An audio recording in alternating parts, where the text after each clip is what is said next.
mianatra eo an-tongotrao.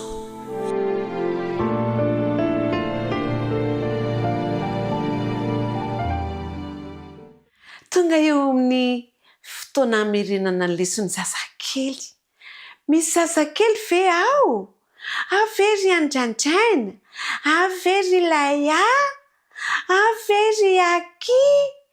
Ave nivokely?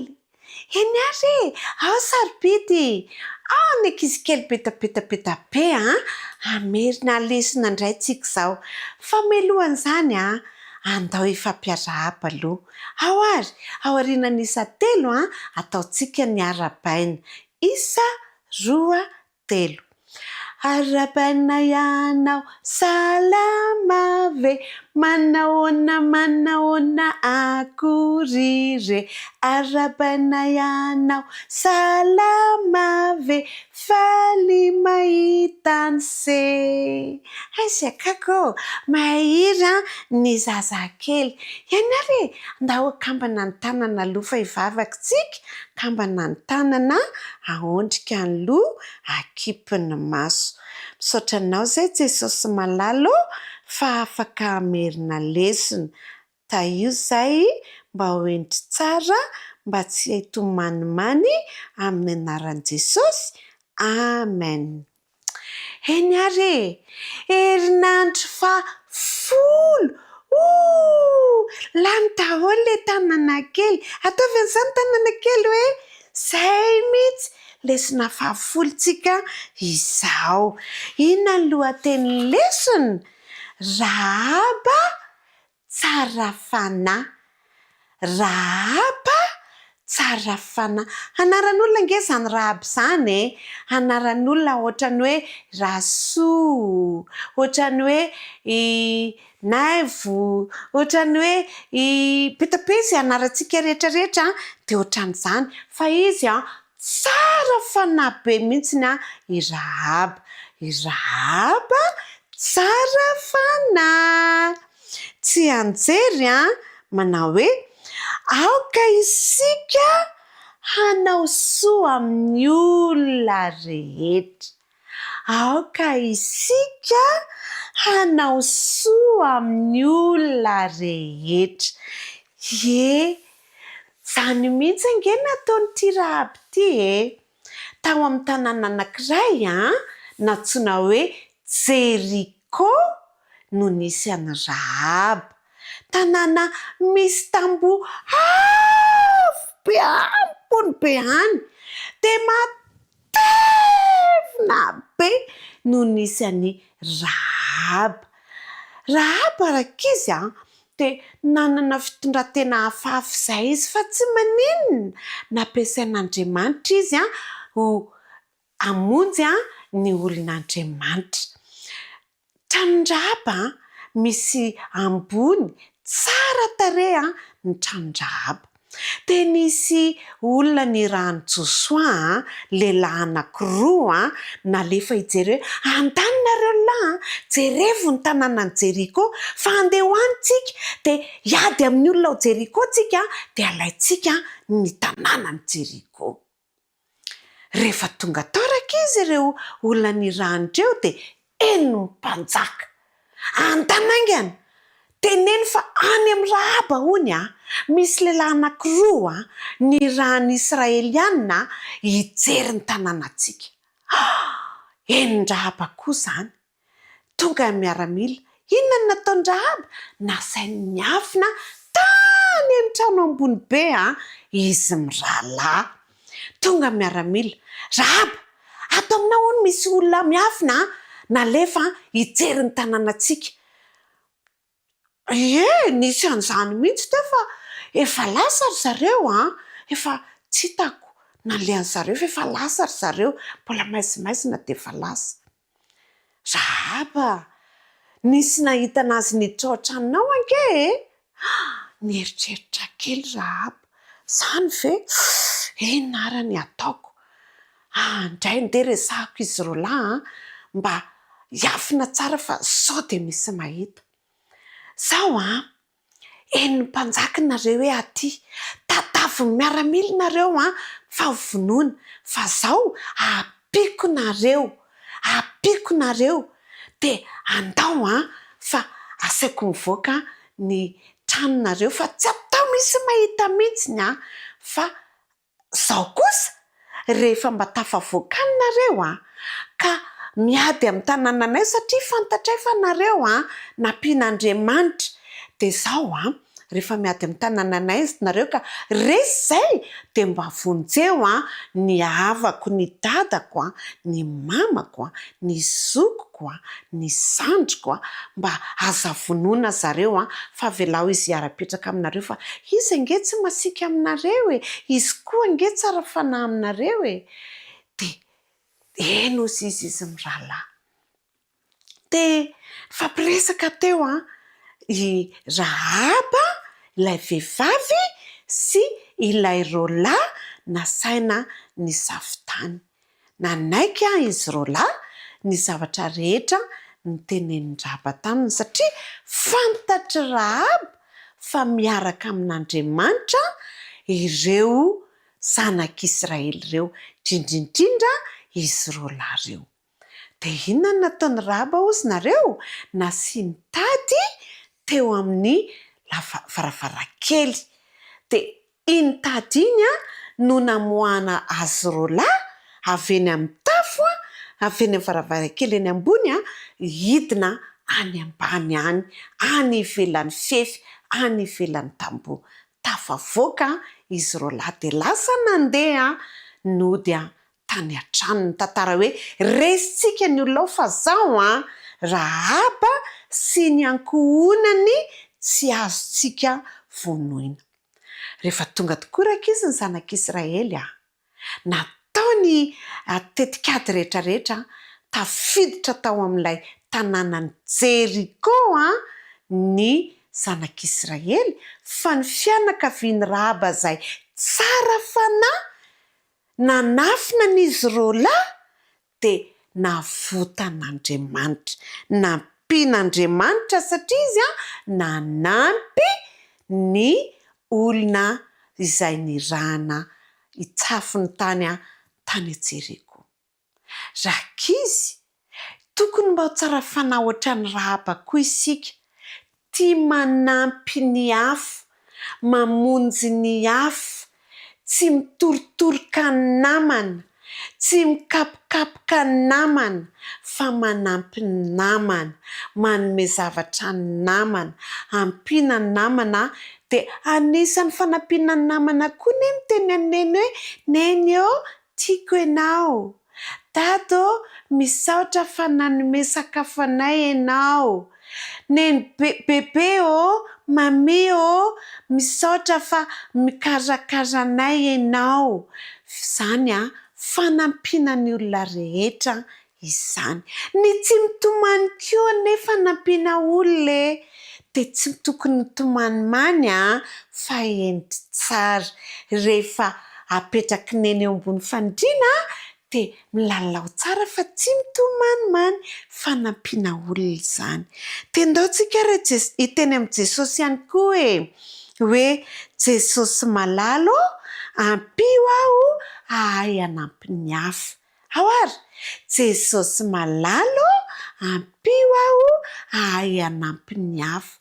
Mila manampy ny hafa mandrakariva endry tsara efa fanampiana ny hafa zany. Zay zany lesitsika indray satria tsara fanahy isika tsirairay avy tahaka ny Rahaba tsara fanahy tia manampy olona. Andao ary veritsika ny lesiny ny lohateny sy ny tsy anjery. Lesina 10 Rahaba tsara fanahy tsy anjery. Aoka isika hanao soa amin'ny olona rehetra. Aoka isika hanao soa amin'ny olona rehetra. De zay indray ary lesitsika androany. Andetsika ifanao veloma satria mirava ny lesitsika androany te andeha aloha hivavaka re dia fanao velomitsika avy eo akambana ny tanana ahondrika ny loha akipy ny maso. Jesosy io misaotra anao zahay fa manampy anay ianao dia ampio koa zahay mba ho tia hanampy anao sy hanampy ny olona rehetra. Saotra Jesosy io. Amen. Ao ary mirava ny sekoly isa 2:3. Mirava ny sekoly sabatana izao, veloma veloma manaova ny soa, veloma veloma endre tsarako, veloma tompoko amin'ny herinindray izany.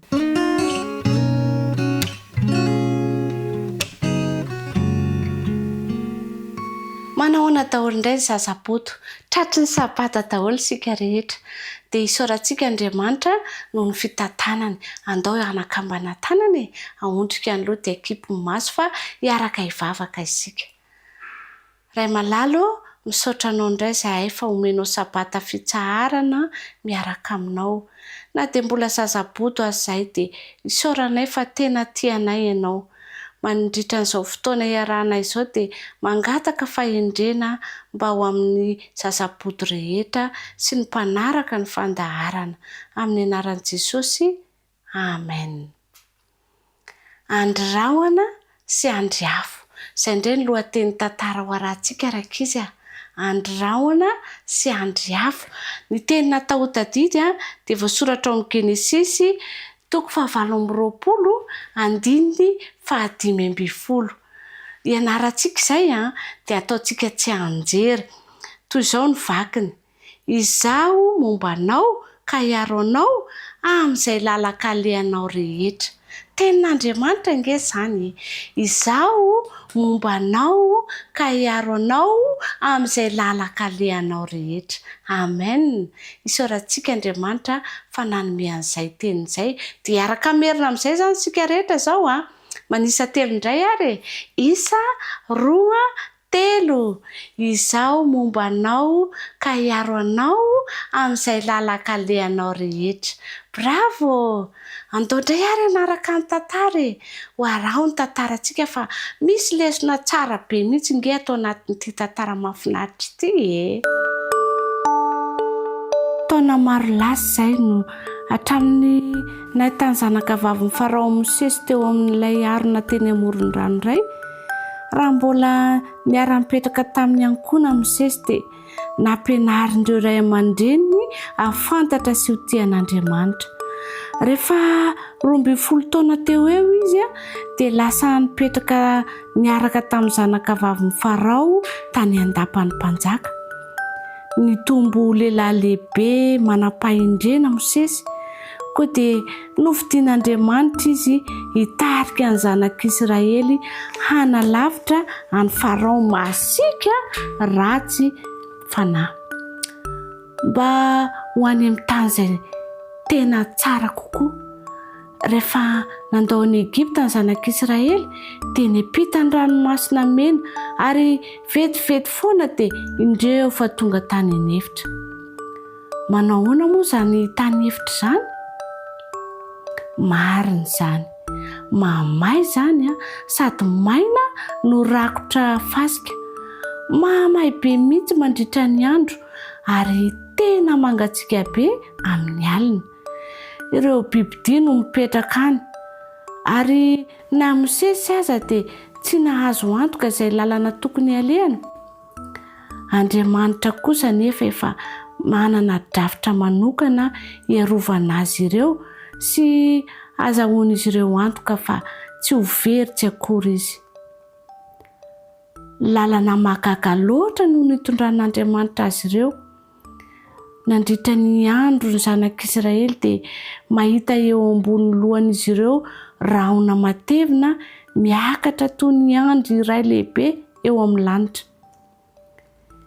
Mikisaka miadana eo anoloan'izy ireo ny rahona, ka dia miroso miaraka amin'izany ny zanak'Israely satria ao anatin'io rahona io Andriamanitra mitarika azy ireo. tsy nanorona izay lalana tokony alehany fotsiny anefa no nataon'ilay raona mbola nanao zavatra maro noho izany izy. Mandritra ny hafanana amin'ny atoandro dia manome alokaloka mampakatsitsika azy ireo ny rahona. Miaro azy ireo tsy ho doran'ny masoandro izany. Amin'ny alina kosa rehefa mangatsiaka be sy maizina iny dia tsy tsara intsony ny rahona. Koa hazavana sy hafanana indray no ilain'ny zanak'Israely. Amin'izay dia tonga handriafo ilay rahona matevina. Manampy azy ireo hafana ao anatin'izany efitra mamanala izany ho handriafo. Sady mampatahotra ireo bibidia mitady hanaikitra azy ireo koa izany. Niseho tamin'ny fomba tena tanteraka mihitsy Andriamanitra mba hiaro hitarika ny olona na andro na alina dia mahita tranon'ny zanak'Israely fa mitarika sy miaro azy ireo tsy ho tratry ny loza Andriamanitra. Fantatra izy ireo fa miaro azy izy koa dia niteran'Andriamanitra izy ireo no fikarakarana. Isika koa dia afaka misaotra an'Andriamanitra no fikarakarana antsika. Tsy mahita andriafo nefa isika isan'andro dia miambina sy mitarika antsika izy. Tsy mahita andriafo isika kanefa fantatsika fa mbola miaro antsika Andriamanitra. Aoka tsy ho adinoantsika ny misaotra azy no fikarakarana mahasoa ataony amintsika.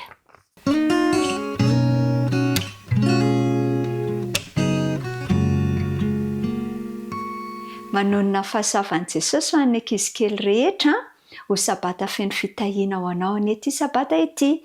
Ary raha hiaraka eto isika midina ny lohahevitra 10 dia Jesosy anie ampitombo fahendrena mandrakariva ny ankizy kely rehetra. Ny lohahevitra 10 izay manao hoe Andriamanitra no lohalaharana. Andriamanitra no lohalaharana. Ny andalan-teny izay ny anarantsika tsy anjery nandritra ny herinandro rankizy dia hitantsika tao amin'ny Apokalipsy. Apokalipsy 4:1-12. Apokalipsy 4:1-12 manao hoe ianao tomponay sy Andriamanitray no mendrika handray ny voninahitra sy ny haja ary ny hery fa ianao no nahary ny zavatra rehetra. Andao verintsika miaraka tsara ianao tomponay sy Andriamanitray no mendrika handray ny voninahitra sy ny haja ary ny hery fa ianao no nahary ny zavatra rehetra. Apokalipsy 4:1-12. Mahafinaritra rankizy ny afatra tian'i Jesosy raisintsika indray dia izao hoe iriny indrindra isika hanao an'Andriamanitra ho lohalaharana eo amin'ny fiainantsika. Ka dia mba ho ankizy azoto hanompo an'Andriamanitra anie izao sy anao. Andao ary hoarahantsika mpitiavana ny tantara. Efa nifindra ho amin'ny tanàna na sekoly iray vaovao taminao ve ianao? Mialohan'ny nahatongavanao tany dia inona ireo fanontaniana napetraka ao na nonofo momba ny efitrano vaovao ve ianao? Ato amin'ity tantarantsika ity rankizy dia nisy fotoana nipetrahan'ny Israelita tao anatin'ny lay. Eo an-tsisin'ny tany nampanantenana nefa izy ireo ankehitriny. Miandry ny hanomezana baiko azy ireo mba hangorona ny entany rehetra ka hifindra ao amin'izany tanàna nampanantenana izany. Maniry ny hiditra ao koa i Mosesy. Nijoro teo Mosesy vaventy nefa tsy mihetsika. Nanomboka nampiofaofa tsy moramora ny sisin-dambany ny tsy ho tsikan-drivotra vao maraina saingy tsy tsikariny izany. Nifatoka teo amin'ny toby ny masony ary ilay toby lehiben'ny zanak'Israely izay mivelatra eo amin'ny lemaka. Nampiasa an'i Mosesy nandritra ny 70 taona tokoa rankizy Andriamanitra mba hitarika ireo olona ireo. Nitarika azy ireo namakivaky izao karazana loza rehetra izao izy. Nitahy amin'ny Mosesy anefa Andriamanitra ary natanteraka fahagagana matalanjona tamin'ny alalany. Nisaraka ny ranomasina mena mba ahafahany vahoaka andeha eo amin'izany, ary niverina nikambana tamin'ny fotoana tokoa ny rano mba hamonjena azy ireo tamin'ny tafiky ny Egyptianina. Indray mandeha dia nampiasa ny teny tamin'ny kadezeka ny Mosesy mba hikapohana vatolampy iray. Dia nisy rano madio sy azo sotroina ny boboka ange avy tao amin'izany vatolampy izany. Nanenina noho ny kapohany ilay vatolampy anefa i Mosesy. Fantany fa nilaza Andriamanitra fa ampy ny fitenenana fotsiny ihany, saingy tsy nankatonga i Mosesy dia tsy hiampita hiditra ao amin'ilay tany vaovao izany izy izao. Tsy maintsy hanao velomany vahoaka ety ampitan'ny Jorodana ety izy. Tamin'ny voalohany dia nitalao tamin'Andriamanitra Mosesy: Jehovah Tompo, aoka mba handeha hita aoka hahita ny tany soa. Mazava nefa fa ny tenin'Andriamanitra hoy izy: aoka izay, fa aza miteny amiko intsony ny amin'izany zavatra izany ianao. Ao amin'ny Deutéronomia 3:4-5:20 rakizy no ahitantsika izany. Nanaiky izay tian'Andriamanitra i Mosesy. Rehefa izay dia nanome sosokevitra mba hanamaivamaivana ny fahatsopana tenan'ilay ilay antitra. Hoy Andriamanitra taminy: miakara eo atapon'ny Pisga ianao, ary aoka hijery ny masonao, fa tsy hita izany Jorodana izany ianao. Tamin'ny alahelo no nijoroan'i Mosesy mba hitazana ny lainy zanak'Israely. Vao nifoy ilay vahoaka maminy, ny ankamaroan'izy ireo dia faly sy nientanentana aok'izany fa hiampitany ny Jorodana. Ny sasany kosa natahotra. Nanetsiketsika ny lohany Mosesy, ary nisy tsiky kely nisoritra teo amolony. Io ny vahoaka mafy antoka indrindra eto amin'izao tontolo izao, ary tiany izy ireo ny tsirairay avy amin'izy ireo. Rehefa izay dia naneho tamin'i Mosesy ny zavatra tokony ataony ny bitsibitsika malefak'Andriamanitra. Tsy maintsy manoratra boky izy. Io boky io no lasa ilay boky 5 boky ao amin'ny Baiboly. Inona re ny antsoina an'izany? Tsy inona izany rakizy fa ny bokin'ny Deutéronomia. Hosoratana ao anatin'io boky io ny fahagagana nataon'Andriamanitra sy ny fitiavany ary ny fitariany. Ampidiriny ao koa ny didy 10, ary hanome havatra ho an'ny vahoaka koa izy mba hanampiana azy ireo hitoetra ho mahatoky amin'ilay sakaizany izy ireo mandrakizay. Fantatry Mosesy fa hanome ny vahoaka tanàna efa naorin'Andriamanitra. Hanome azy ireo trano feno zava-tsoa izy.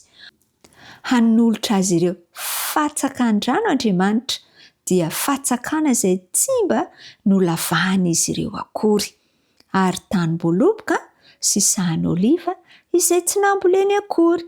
Ny hanina angatan'Andriamanitra dia mba nitiavany izy ireo azy. Fantatry Mosesy anefa fa mety hanadiny mora foana ny haviany ireo fitahiana rehetra ireo ny zanak'Israely. Te hika izy hoe tsarovy mandrakizay ny tiavan'Andriamanitra amin'ny fonareo rehetra sy ny fanahinareo ary ny herinareo rehetra. Raha mba hanao izany fotsiny mantsy izy ireo, raha mba mitory amin'ny hafa mantsy izy ireo, dia hatsiaro an'Andriamanitra mandrakariva ny vahoaka. Hitombo amin'ny fahalalana azy ny ankizy raha toa ka ho tohizan'izy ireo foana ny fitorian'ny tantara momba an'Andriamanitra. Tsy maintsy ataon'izy ireo izay hitoriana izany hatrany. Tsy maintsy miresaka momba an'Andriamanitra sy miterazy isan'andro izy ireo. Eo ampiasana, eny ampandehanana, ary rehefa mitsatra izy ireo. Izany ny tsy ambaratelo, ary tena tsotra ilay izy mity an'Andriamanitra mandrakariva, mitory mandrakariva ny tantarany. Ary izany ange no angatan'Andriamanitra amintsika rakizy ankehitriny. Mity azy mandrakariva ary milaza amin'ny hafa ny momba ilay Andriamanitsika mahagaga. Tena mendrika ny ankofantsika tokoa izy a.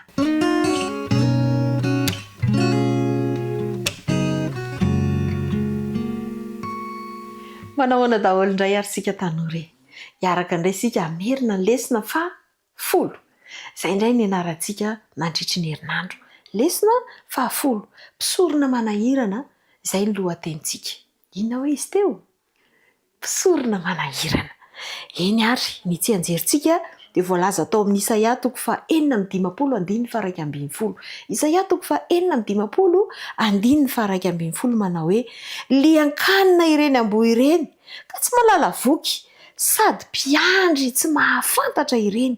Samy efa ny vilo amin'ny lalany avy izy rehetra, samy mankamamy filany harena avokoa izy rehetra. Hafahafa zany a. Maninona hony? Andeha ao anatin'ny lesona izay nianarantsika tamin'ny herinandro no amatarantsika an'izany hoe inona ny tian'izany tsianjery izany ambara. Efa antitra ihany, efa lehibe ihany ny mpisorona hely ary nananjanaka rôla izy. Efa mpisorona ihany koa izy rôla reo.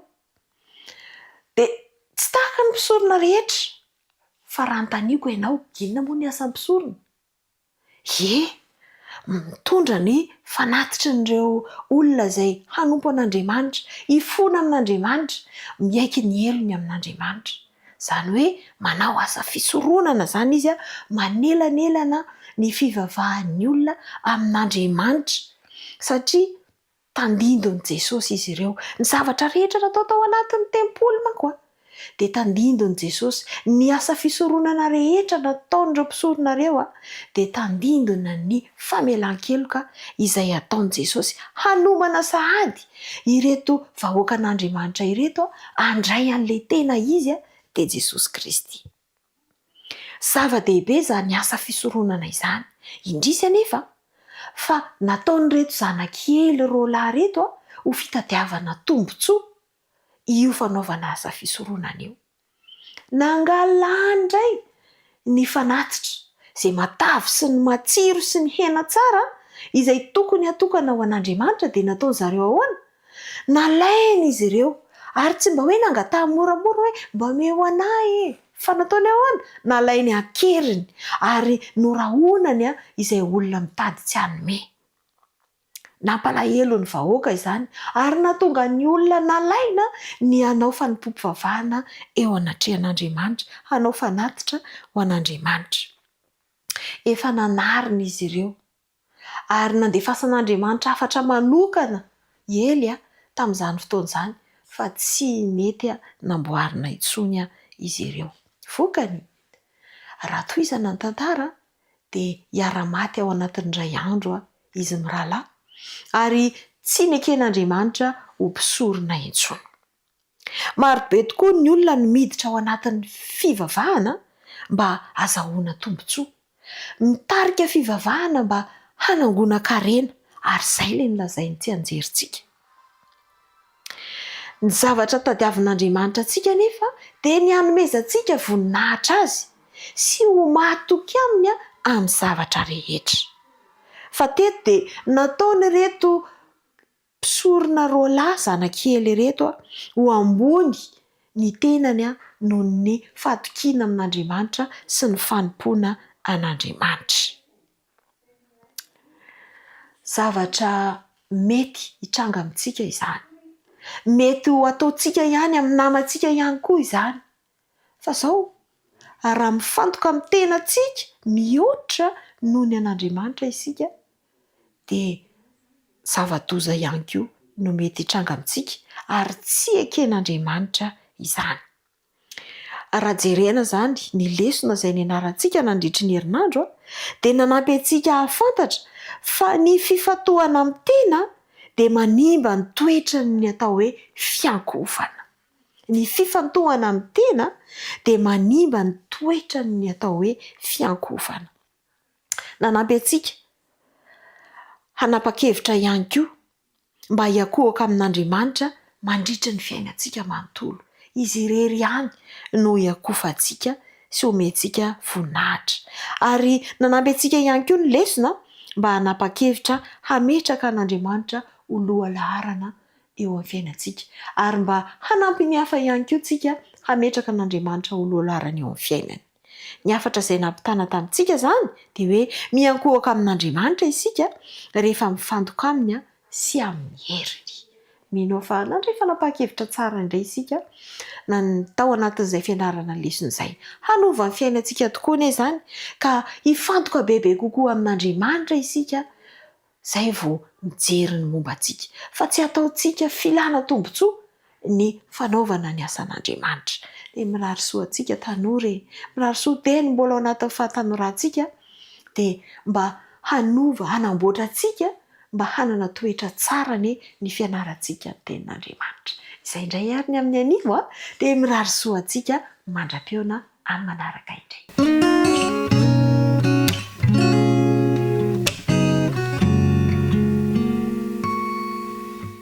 Tsara ny tompo ry mpiaino namako, ry mpijery ajaina, satria dia omeny tombotsoa hatrany isika afaka mianatra ny tenin'Andriamanitra. Mifoaza, izany no lohateny izay iarahantsika manovo lesona. Mifoaza.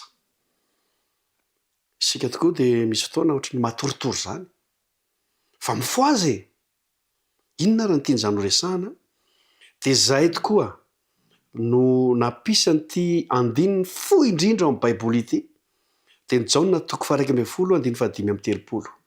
Ny toko sy andininy fohy indrindra ao amin'ny Baiboly dia ny Jaona toko 1:5-5:30 satria izao fotsiny ny voalaza ao, Jesosy nitomany. Zay. Jaona toko 1:5-5:30, Jesosy nitomany. Fa inona moa no nampitomany an' Jesosy? Teo ihany ilay hoe Lazarosy maty dia nitomany izy. Eto izany dia marihina amintsika. Fa rehefa misy maty dia mitomany Jesosy. Izay ny mahadisa an'ilay hoe rehefa misy maty dia tonga dia any an-danitra. Nantson'ny ray ody any aminy tsy izany. Satria raha hoe nantson'ny ray ody any aminy izany any am-paradisa ange, ina moa ny ampitomany antsika amin'izany? Fa diso velively izany. Fa fantatra Jesosy fa rehefa maty ny olona anankiray dia ao am-pasana, dia ho lo, ho simba ary miandry ny fitsanganana maty indray. Izay anankiray anisan'ny nampitomany an' Jesosy tamin'ilay hoe Jesosy nitomany. Fa anisan'ny nampitomany an' Jesosy ihany koa dia ilay hoe reto olona izay ahita ny fitsanganan'ny Lazarosy reto, afaka fotoana fohy dia hamono azy, hamono an'ilay nanangana ny Lazarosy tamin'ny maty. Izay anisan'ny nampitomany an' Jesosy ihany koa. I Lazarosy ange dia fantatr' Jesosy tsara mihitsy fa ho atsangany ary hitsangana, ho velona indray. Ary efa toizantsika moa izany io Jaona toko 1:5-5:30 dia nitsangana tokoa Lazarosy, natsangan' Jesosy. Fa fotoana fohy tao aorianan'izay dia ireo olona nahita ny fitsanganan'ny Lazarosy tao am-pasana izay, ireo ihany namono azy. Izany dia anisan'ny nampitomany an' Jesosy ihany koa. Fa ny fampahirizantsika dia izao, ankoatran'izany lesona izany. Rehefa maty ny sakaizan'i Jesosy dia Lazarosy dia nifoazina. Mifoaza izany hoe natory, ny fahafatesana dia toy ny torimaso. Dia aza matahotra ny ho faty reha. Rehefa resy lahatra ianao ary tsapanao fa an' Jesosy ianao dia aza matahotra fahafatesana. Fa ny fahafatesana araka ny lazain'ny Baiboly ao amin'ity Jaona toko 1:10 ity dia toy ny torimaso. Matory, ny dikan'izany mbola hifo. Ka na ianao, na ireo avy malalantsika izay efa nodimandry, rehefa sakaizan'i Jesosy ho avy fotoana hitsangana izy. Fampahirizantsika ihany koa izany lohahevitra izany ka dia samy mahery dia aza matahotra fahafatesana dia izao aoka ho mpanaratian'i Kristy mandrakariva, ho sakaizan'i Jesosy. Toy izay ny lohahevitrantsika, fifaliana ilay Franco ho amin'ny manaraka indray.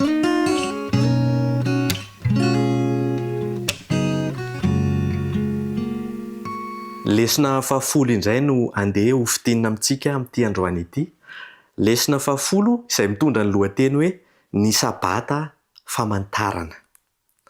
Ny zavatra mahagaga amin'Andriamanitra dia tsy tiany ny zanany hiaina rery. Tiany hanana fifandraisana eo amin'ny manodidina azy ny zanany. Ao amin'ny Genesis 2:7 dia miteny izy hoe tsy tsara raha irery raha lehilahy. Natao hanana fifandraisana ny olombelona. Ary ao anatin'izany fifandraisana izany rehefa manorina fifandraisana ny olona anankiray dia mandeha miandalana izany fifandraisana izany, miatomboka amin'ny tsy fifankafantarana aloha dia avy eo mifanakaiky ilay olona.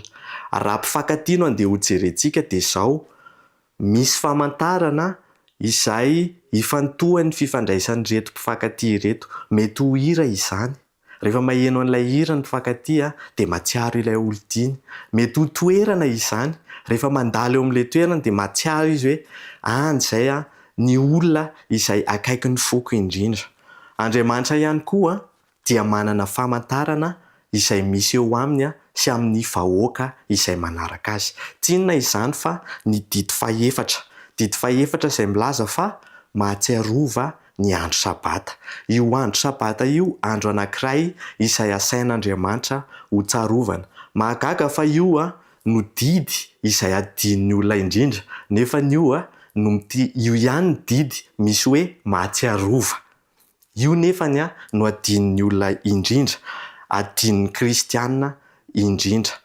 Ny zavatra tokony ho fantarintsika ihany koa dia io didy faefatra io no didy lava indrindra. Tian'Andriamanitra ho takantsika ny momba io didy io. Ary rehefa nomen'Andriamanitra an'i Mosesy teo amin'ny tendrombohitra Sinay ny didy 10, izany hoe ao anatin'ny didy faefatra dia mbola naveriny no hazavaina amin'ny atsitoriany momba izany didy faefatra izany ao amin'ny Exodosy 1:3-7 manao hoe ny sabatako no tandremo fa famantarana ho amiko so aminao hatramin'ny taranaka faramandimby izany, mba ho fantatrareo fa izao ny Jehova izay manamasina anareo. Ny sabata zany no famantarana, no tedren'Andriamanitra io andro io didy io ho famantarana fa Andriamanitra no manamasina ny zanany. Ny teboka tokony ho fantarintsika voalohany dia izao: tsy masina isika, tsy masina ny taranak'olombelona satria taranaka mpanota ny taranak'olombelona. Dia ny teboka faharoa dia izao hoe Andriamanitra ihany no afaka manamasina atsika olombelona. Miala amin'izany fahotana izany isika ka ho lasa olo-masina. Dia ny didy faefatra izany no manamarika fa manaiky handray izany fanamasinana avy amin'Andriamanitra izany ny olona anankiray milaza ny tenany ho mpanaradian'Andriamanitra. Misy tantara ao amin'ny Nomeria 5:5-12-30 tantarana lehilahy anankiray izy io tamin'ny andron'ny zanak'Israely. Rehefa tonga ny sabata dia nivoaka ity lehilahy anankiray ity nanangona kitay. Ary rehefa fantatry ny Mosesy izany zavatra izany dia nanontany an'Andriamanitra Mosesy hoe inona ny tokony atao amin'izany lehilahy izany. Dia hoy izy Andriamanitra hoe avoaheny ivelany izy ary toray vato. Midika izany fa tapaka ny fifandraisana teo amin'ity lehilahy ity sy Andriamanitra. Tsy natoky an'Andriamanitra ho mpiay azy izy, tsy natoky an'Andriamanitra ho mpitarika azy izy. Amin'ny alalan'izany fihetsika maka kitay izany dia nandika ny didy faefatra izy ary ny hevitra fa ny tenany no miay azy. Ho antsika zanak'Andriamanitra, Andriamanitra irery ihany no mpiay antsika. Aoka isika anaraka ny sabata ho famantarana. Aoka isika hanaja ny sabata ho andro masin'Andriamanitra. Mila mametraka izao fanontaniana izao isika rehefa tonga izany andro izany hoe maneho taratra ny fifandraisako amin'Andriamanitra ve izao zavatra ataoko izao. Engane mba ho hita eo amin'ny fiainantsika ny famantarana fa zanak'Andriamanitra isika amin'ny alalan'ny fanajantsika ny sabata. Dia toy izay indray ny lesona ho famitinana tamin'ity androany ity.